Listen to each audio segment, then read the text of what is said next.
Good afternoon. Please sit down. Before I begin, I want to comment on the tragedy that occurred last night during the holiday parade in Wisconsin. While we don't have all the facts and details yet, we know this morning that 5 families in Waukesha are facing fresh grief of a life without a loved one. At least 40 Americans are suffering from injuries, some of them in critical condition. And an entire community is struggling to cope with the horrific act of violence. Last night, the people of Waukesha were gathered to celebrate the start of a season of hope and togetherness and Thanksgiving. This morning, Jill and I and the entire Biden family, and I'm sure all of us, pray that that same spirit's going to embrace and lift up all the victims of this tragedy, bringing comfort to those recovering from the injuries, and wrapping the families of those who died in the support of their community. We're all grateful for the extraordinary work of the first responders, from law enforcement to the emergency room doctors, who are working around the clock to deal with the terrible consequences of what happened last night. My administration is monitoring the situation very closely. But now let me turn to today's announcement. 20 months ago, the COVID-19 pandemic exploded in America, creating the worst economic crisis we faced since the Great Depression, wreaking havoc not only on our economy, but the economies across the world. In just 2 months, over 20 million Americans lost their jobs, and unemployment rate shot up to 14.8%, the highest ever recorded in America. And all of you remember those scenes. Major cities and small towns, main streets that looked like ghost towns, boarded up businesses, empty roads, empty highways, empty airports, and empty train stations. Offices were closed, schools were closed, and hospitals were taken to the breaking point. When you remember the depths of the crisis we faced, it's all the more amazing the progress that we've made since then.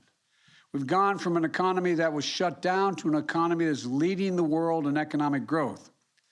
We've gone from small businesses being shuttered to a record number of new small businesses starting up. And we've gone from a devastating job destruction to record new job creation. Don't get me wrong, we still have a long way to go to fully recover from all the pain and destruction caused by the pandemic. And we're still dealing with the difficult challenges and complications caused by COVID-19 that are driving up costs for American families. I know for a lot of Americans, things are still very hard. But if you look at all the facts, you can only come to one conclusion. We've made enormous progress in this country. First and foremost, our economy is creating jobs, lots of jobs. In fact, we've seen a record new job growth in America this year, 5.6 million jobs just since I was sworn in January the 20th. More jobs created at this point in the new presidency than ever before in American history.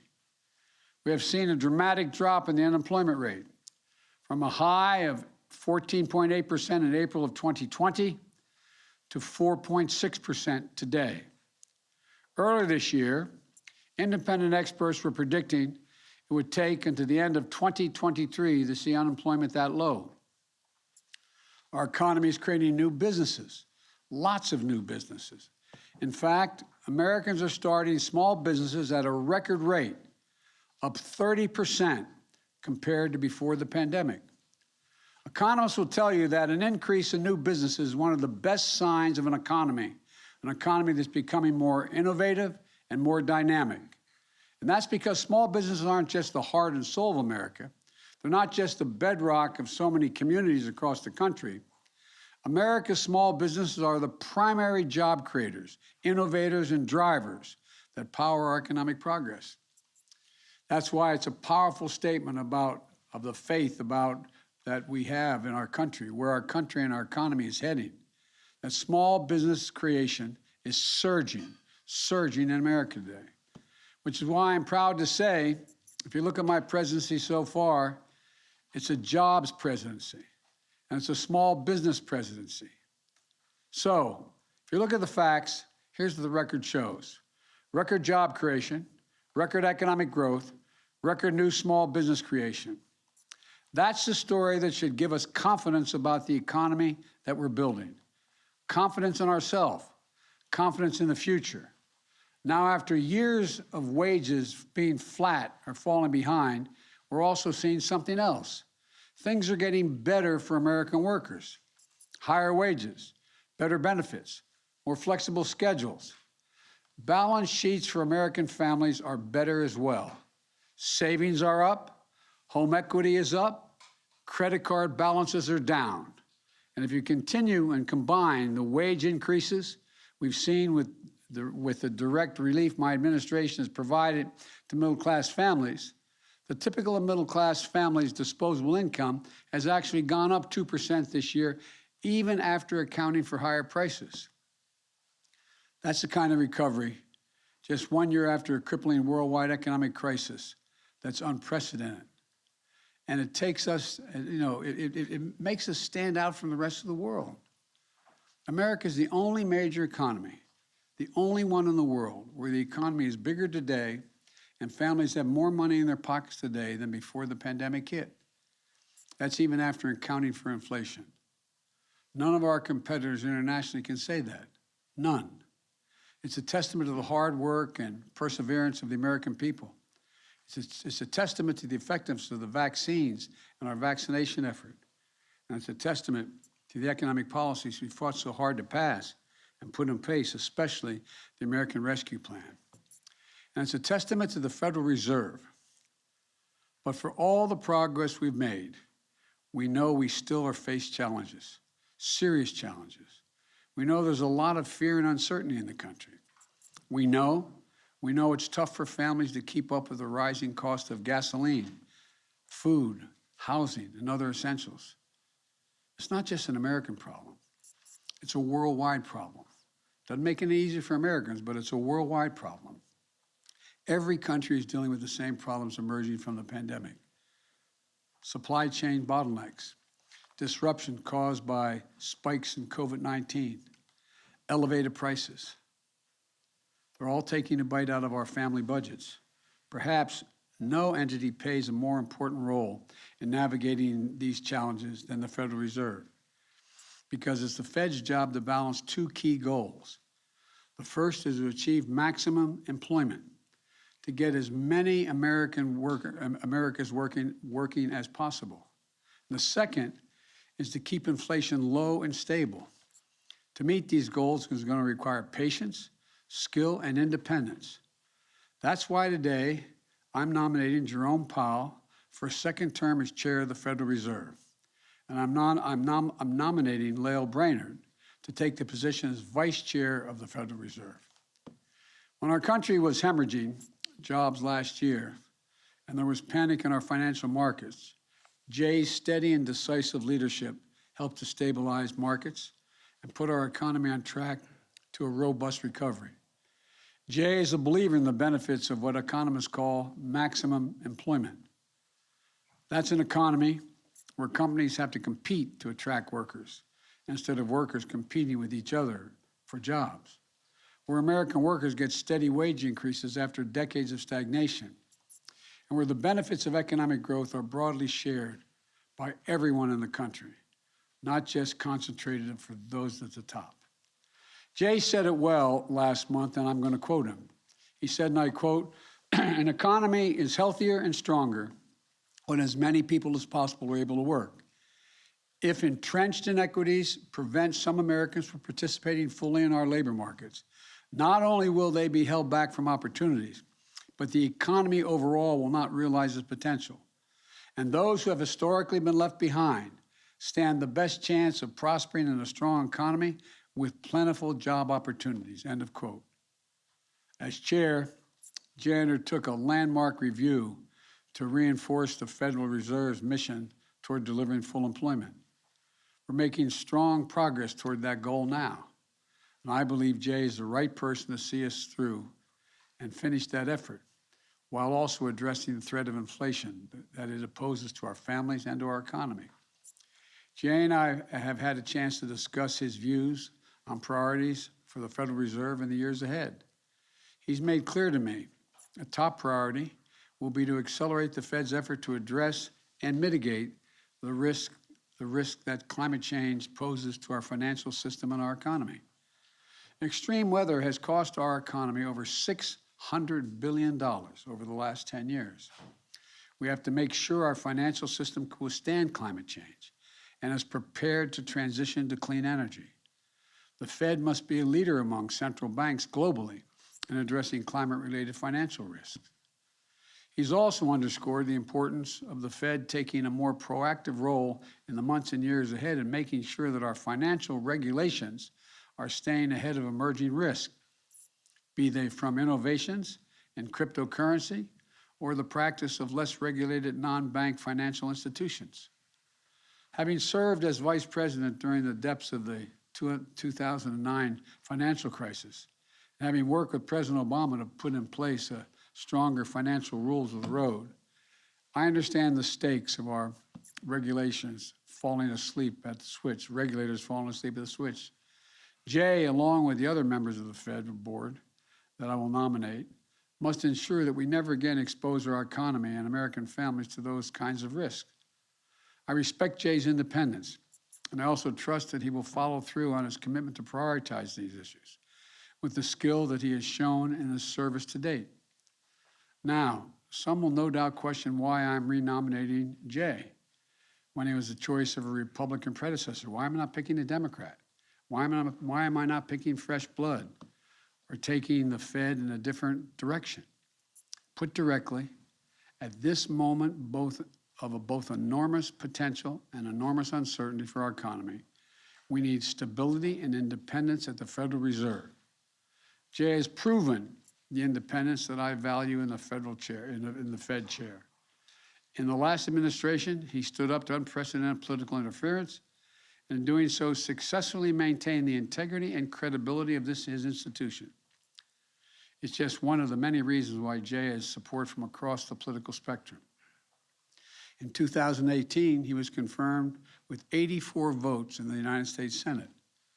His approach as Fed chair has earned the respect and support of groups from the AFL-CIO to the Business Roundtable, which brings me to one more reason I've chosen to renominate Jay. I believe having Fed leadership with a broad bipartisan support is important, especially now in such a politically divided nation.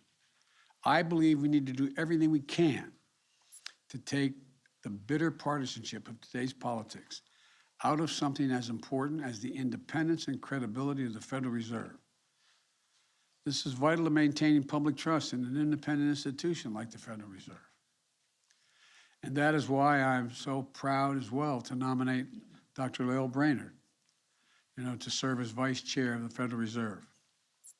By promoting Lael today to vice chair, I'm elevating one of the country's most qualified and dedicated public servants. She's one of the nation's leading macroeconomists.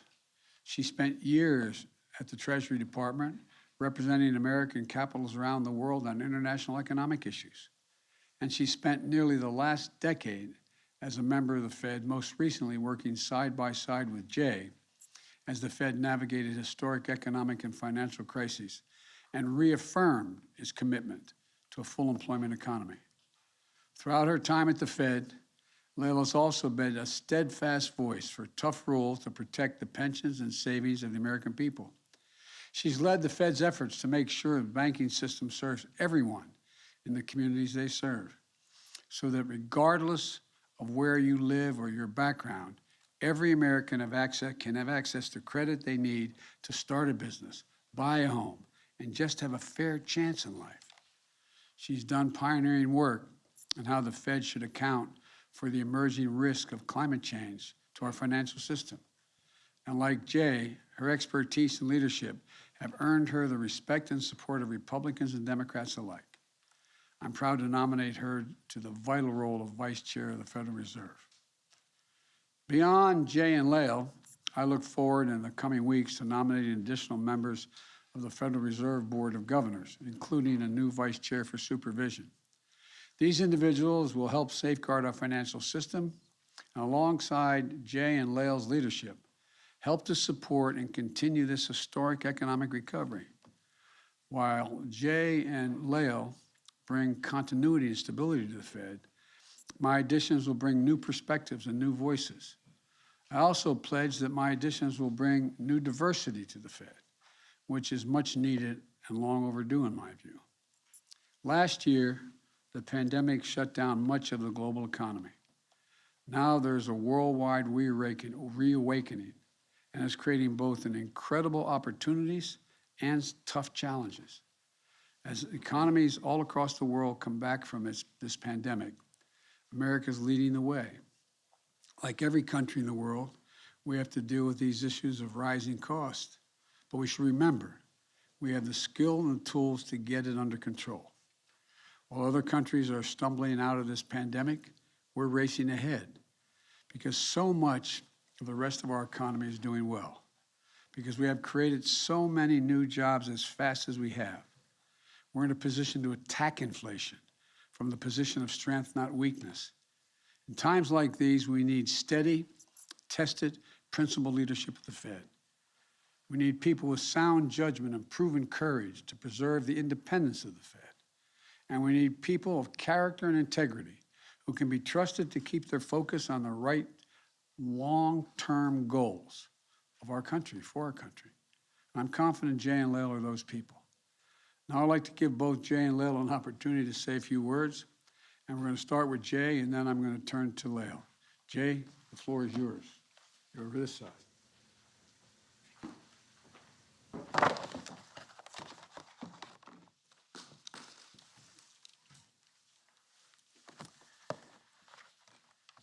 Mr. President, thank you for this extraordinary opportunity to continue to serve the American people.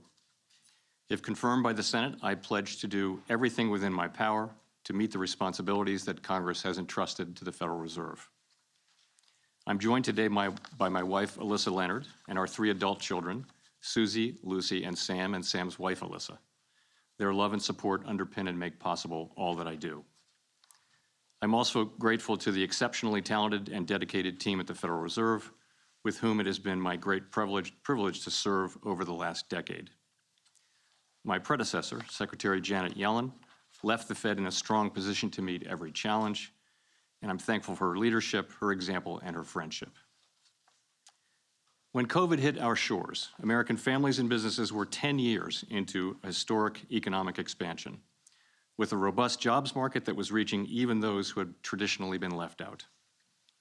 The pandemic, however, brought an immediate and painful recession. Fortunately, American resilience, along with strong policy actions and vaccines that enabled the economy's reopening, cushioned the blows and set the stage for a strong recovery. Today, the economy is expanding at its fastest pace in many years, carrying the promise of a return to maximum employment. Challenges and opportunities remain, as always.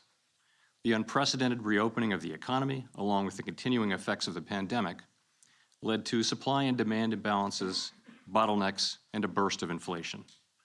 We know that high inflation takes a toll on families, especially those less able to meet the higher costs of essentials, like food, housing, and transportation.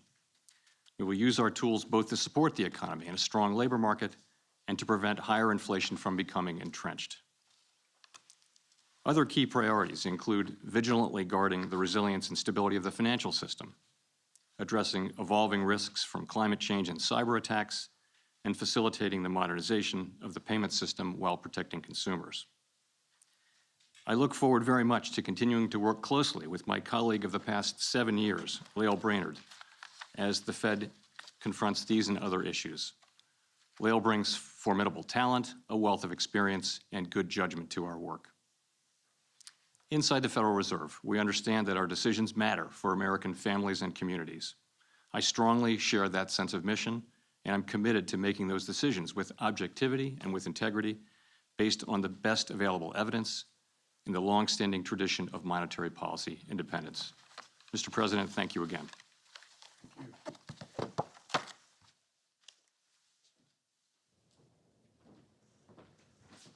Now I'd like to give the floor to Dr. Brandon.